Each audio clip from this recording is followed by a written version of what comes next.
Assalamualaikum warahmatullahi wabarakatuh. Selamat pagi anak-anakku sekalian. Tetap semangat ya belajarnya. Baiklah, hari ini kita akan belajar fikih.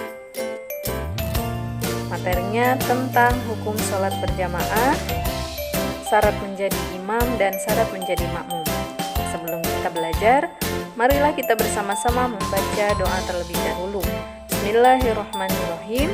Robbi zidni ilman warzuqni fahman. Silahkan disimak ya. Poin-poin pentingnya silahkan dicatat. Hukum sholat berjamaah. Sholat yang dianjurkan untuk berjamaah adalah sholat 5 waktu ya, khususnya.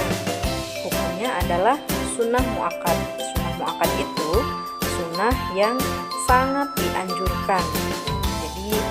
Sunnah yang pahalanya sangat besar.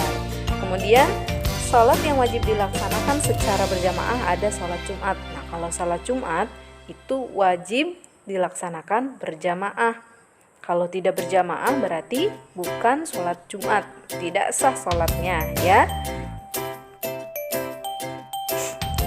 Syarat menjadi imam. Ada syarat menjadi imam. Biasanya kan sholat berjamaah itu ada yang menjadi imam, ada yang menjadi makmum. Nah, syarat menjadi imam yang pertama, laki-laki boleh imam siapa saja.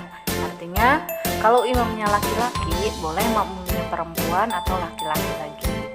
Kemudian perempuan boleh menjadi imam bagi perempuan. Nah, perempuan hanya boleh mengimami perempuan saja, tidak boleh perempuan mengimami laki-laki. Kemudian orang yang sedang bermakmum kepada orang lain tidak boleh menjadi imam. Nah, ketika kita sholat, ada yang menjadi imam. Nah, kemudian yang di belakang ada yang mau sholat. Nah, makmum ke kita itu tidak boleh ya. Kita harus makmum kepada imam kita.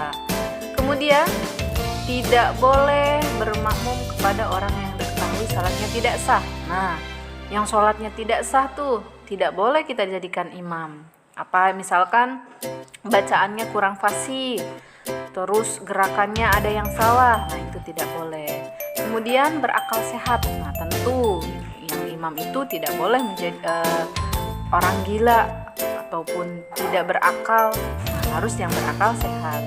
Kemudian mengetahui ketentuan sholat.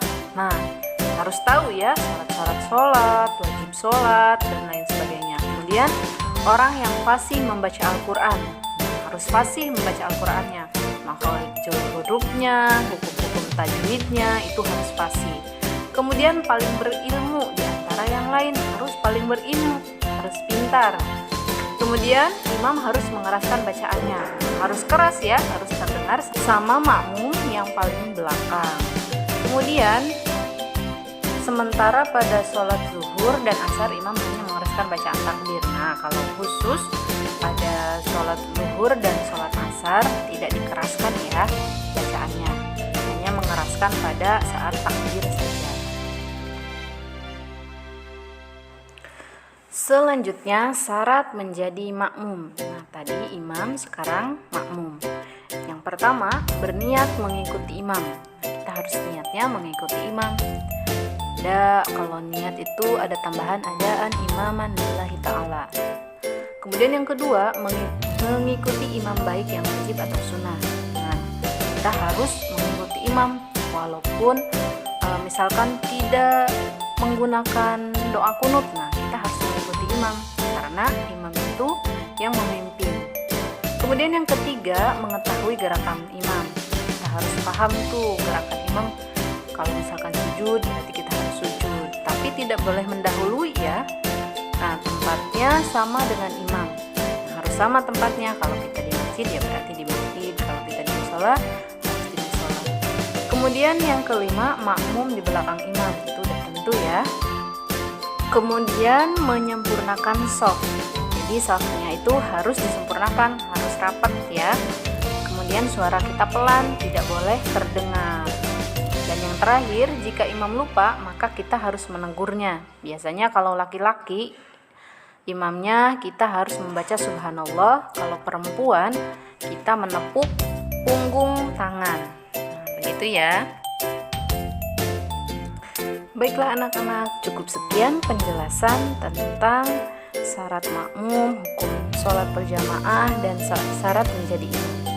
Kita tutup dengan bersama-sama membaca hamdalah. Alhamdulillahirobbilalamin. Wassalamualaikum warahmatullahi wabarakatuh.